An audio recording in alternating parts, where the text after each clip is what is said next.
That right.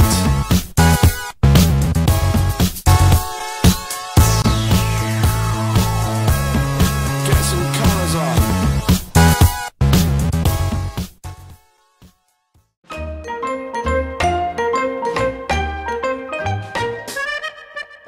On va goûter à quelque chose de vraiment formidable pour cette partie de la dégustation. En fait, c'est un vin qui est difficile à avoir au Québec. C'est une primeur également.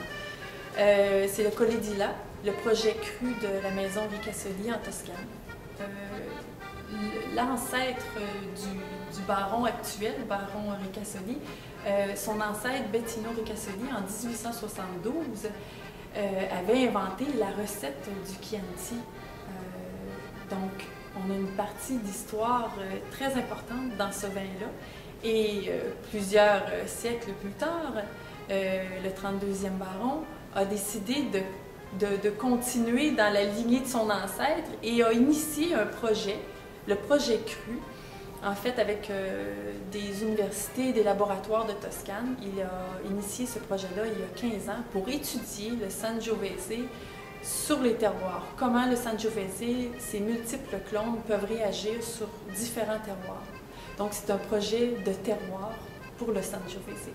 Ce vin-là se démarque vraiment des vins toscans.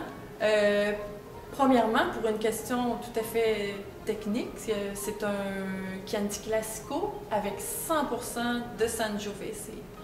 Donc, on a vraiment l'expression du Sangiovese. Il y a de multiples clones du Sangiovese qui ont été utilisés pour fabriquer ce vin-là.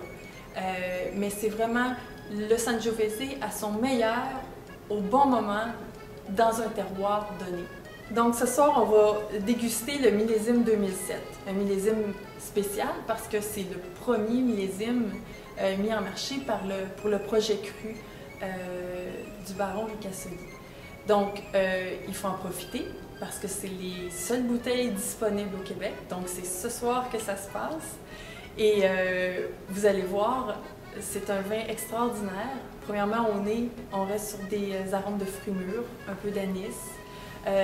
C'est très charmeur et c'est très invitant quand on le met en bouche. On a une structure tannique, un grain bien ficelé, mais c'est tout en douceur et en longueur. Donc vous allez voir, il y a une persistance gustative dans ce vin-là qui est extraordinaire. On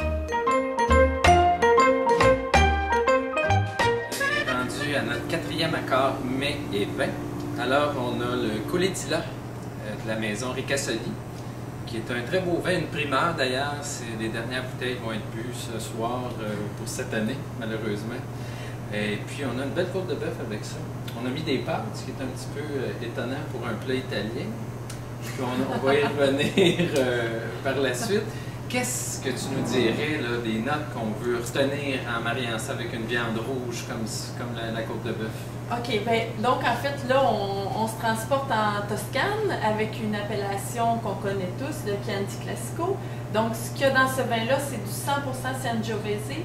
Par contre, ce qu'il y a de spécial avec ce vin-là, qui est du millésime 2007, donc le premier millésime de ce projet cru-là de la maison. OK, c'est vraiment une primeur. C'est une primeur, et puis, comme tu as dit, on voit les dernières bouteilles disponibles au Québec ce soir.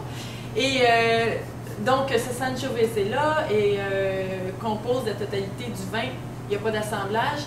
Et c'est un Sangiovese qui est vraiment expressif, tant au niveau de son bouquet, mais en bouche également. Vous allez voir, il y a un grain vraiment, ça se sent, il est texturé, c'est long, il y a une fraîcheur, mais en même temps, il y a une bonne structure tannique qui va aller très bien avec la côte de bœuf. Il est quand même vif aussi. Oui, il y a de la fraîcheur, qui est dynamique, qui est pas... Oui. On garde quand même la fraîcheur du Sangiovese, là, qui est caractéristique à ce cépage-là de la Toscane. Comment tu nous as servi notre côte de bœuf? Ben moi, j'ai commencé par la faire mariner plusieurs jours.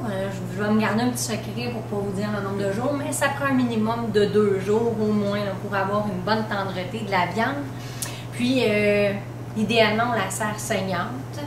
Je vous ai accompagné le plat ce soir avec une pâte ail prosciutto parmesan Bella Lodi, qui est un produit qu'on peut retrouver en tablette ici, qui est distribué par Saputo, avec petit rapini.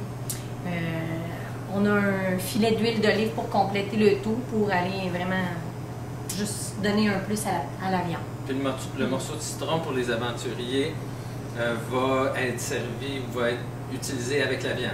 Oui, tout à fait. Comme à Florence. Comme à Florence. Wow! Wow, bon appétit!